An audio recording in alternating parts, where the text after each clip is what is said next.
ADEPTICON, one of the big reveal moments for Games Workshop, and boy, did we have reveals. The coffers on this Space Hulk are already wincing in pain. Much to do, so let's keep introductions brief. If you're into tabletop gaming, the strategy, the hobby, the rules, interactions, and are new to the channel, maybe hit that subscribe button, possibly interact in an Inquisitor-sanctioned manner with the thumb button. And if you want, you can keep the conversation going in our community Discord, linked in the description. So, ADEPTICON 2025's reveals. Let's get into them.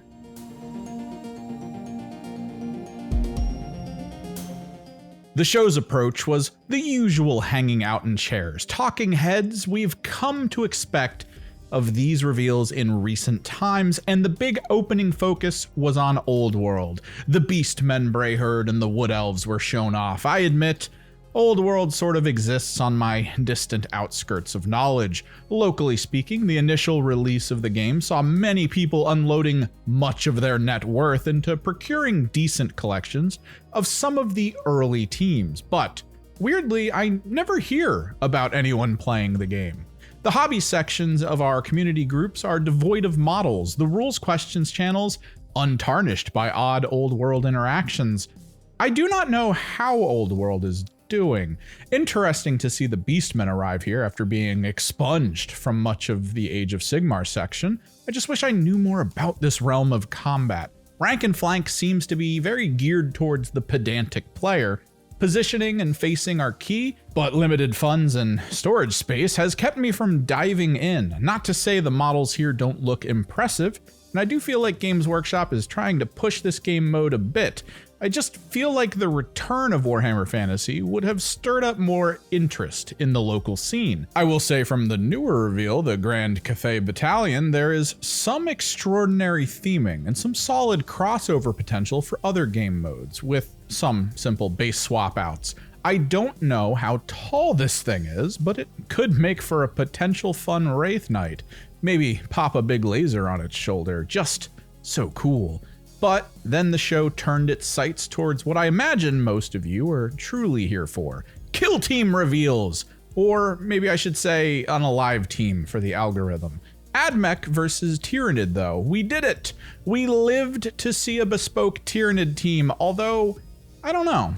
I do want to be happy, but I feel like I have more questions. We'll need to see how an elite unit of NIDS is able to deal with the subtle blend of needing to protect themselves while scoring points, especially since they seem to be devoid of range on most models outside of the Spitter.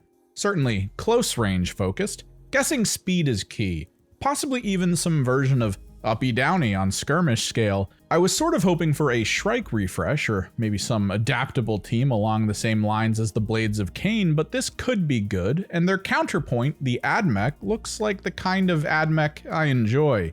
A centralized figure and a handful of basically golem husks performing tasks, and there is a lot that Games Workshop can do here to provide this team flavor. Servitors tend to be slow and inefficient models without exterior support, and with what looks like 2-leader-esque models, this could allow for some interesting ranged-based control function, creating a minigame of protect the leader for the mini horde of mechanized corpses to attempt, while still trying to go for the sweet points. This may be a team box I get. So far this season, nothing has truly stood out to me. Fortunate, as my finances are mostly geared towards getting a decent spread of Emperor's Children as they release. But these teams, something feels like this Servitor team may find its way into not just potentially the AdMech Codex, but also potentially, and I really mean potentially, the Imperial Knight Codex. Now, I don't normally like to dabble too much in rumors, but it sounds like Knights of both flavors are going to try and find a way to be more viable with their list building. One way to do that is to add fodder, currently through the ally function, but that is pretty boring. Imagine these AdMech units as a solid selection of point-holding fodder that can provide a boon of some sort to a nearby knight, and all while being fairly cheap to field. Could be an interesting concept, but time will tell if my gut is onto something or just hungry. Alongside these teams, however, we also received some beautiful Tyrannid-themed terrain. Always good to snag something a little more bio-Xenos for the scatter terrain rack. and a little bit extra. We joked on stream for a bit that the big reveal would be an NPO NID team that comes in its own box and only exists to be slaughtered by squads, played by people who wish NIDS were their own team, so we got both. The NPO structure in Kill Team is an interesting one. I do enjoy it for the community aspect. It's a great learning and narrative tool, and one day I'll organize my thoughts into enhancing it with some Wrath and Glory TTRPG functions, because that just feels so right. It does feel a bit like it is grabbing for the Space Marine 2 bag though. For those that didn't pay attention, after Space Marine 2 dropped, there was a massive uptick in sales for the boxed solo game, as well as most Tyranid and Space Marine faction boxes for full-on 40k. Public interest was nuts, and this feels a little bit of a, hey, do you maybe want to buy it again kinda moment? Could be good though, regardless, depending on how the narrative approach is used. All in all, for the current mainstay format of the channel, I think this was okay for the KT reveal. I understand it was probably not for everyone. It is the issue of letting the Tyranid-sized wound fester for too long. It gave us time to write the rules for the teams we all would have wanted to see. The fun didn't end there, however. I know I haven't talked about it too much, but I do enjoy me some Age of Sigmar, and Spearhead, in my opinion, is the superior approach to small-scale tabletop when put against Combat Patrol in particular. It's a refined blade of sorts, and I suppose Season 2 of Spearhead is coming out. At least the second version of it. Fire and Jade is being expanded with Sand and Bone, a new board, card, and terrain combo. 3 pieces of terrain instead of the usual 2. Spearhead is insanely fast-paced. For the most part, turn 1 is basically just getting into melee. The board is a quarter of the size of regular AOS or 40k. It's like waking up within punching distance of your arch rival. Whoever gets initiative on punching the other in the face just gets to do that. But it is a learning experience on how to best deal with that moment. 4 new teams were added to the roster. People thinking of collecting them are probably pleased, so long as you aren't already at critical mass for some of the selection. None of them are marked as Disciples of Tzeentch, so this obviously wasn't targeted towards me, but hey, lizard people, human fodder, ogre nom nom nom, or bone collectors.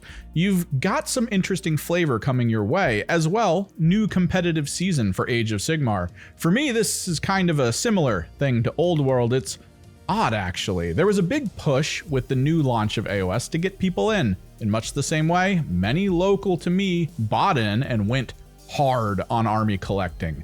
Where the path diverges is that they seem to like what they are doing with this format. Hobby posts, rules questions, at least relatively active concepts, but for the most part Spearhead is where it stops for many, which is sad. I have managed to taste the more full-fledged nature of Age of Sigmar. It is interesting in its own way. It's just weird to see people stop at the small scale just before getting to the true meat and potatoes of the format. From there, the reveals moved fully into Big Hammer, starting with a preview of the new season deck and what I can only assume is going to be one of the least used deployments in the competitive scene, which is sad, as I do like asymmetrical gaming, and it was awesome to see Kill Team lean into that methodology. To those just starting out, if you're looking to snag one of these, take note, day 1, pre-order, try really hard to get it. This thing sells out and the reprints tend to take forever in most places. Beyond that, the Pantheon Chaos releases and Khorne gives us a solid new hero for most likely the 8-bound. Neat. But what people probably care the most about is the apology. Karanak was believed to have been legended or removed just before the World Eater's release. Apparently that was a mistake, so they will be returning. The Death Guard brings their Lord of Poxes with its Elden Ring sword, a beautiful model, as expected for the hyper-detailed Death Guard. They did hint a bit with the detachments that there is one meant for people interested in the prospect of an unending horde of zombies. So start shoring up your Pox collection if interested.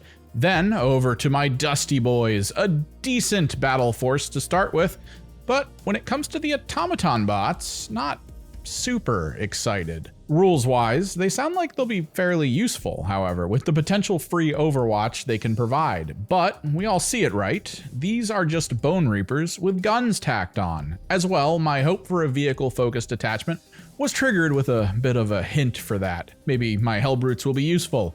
Or maybe the model vanishes from the online store as well as every upcoming Pantheon codex.